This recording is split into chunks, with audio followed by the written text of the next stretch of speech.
আপনারা কাকমাছি এমন কোনো গুল্ম উদ্ভিদের নাম শুনেছেন বা বায়োসি?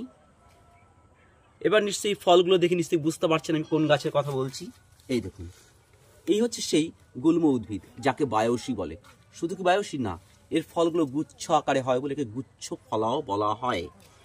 এই যে গুল্ম উদ্ভিদটা, এই উদ্ভিদ কিন্তু ভেষজ গুণে সমৃদ্ধ একটি উদ্ভিদ। কি আছে? বিশেষ করে রক্ত অল্পতায় এই গাছের পাতা খুব উপকারী। ঝুড়ো কৃমি, তাতেও এই গাছের পাতা উপকারী। বিষাক্ত পোকামাকড় কামড়েছে, তাতে এই পাতার রস যদি দেওয়া যায় তাহলে জ্বালামুক্ত হয়।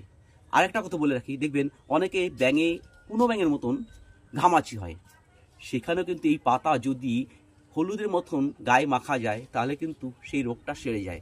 তবে আরেকটা বলে রাখি আপনাদের, দেখবেন অনেকের চোখে বিচুটি হয়, সেটাও কিন্তু চলে যায় এবং চোখে ঝাপসা দেখে। এই পাতা রস কিন্তু অনেক উপকারী সেক্ষেত্রে।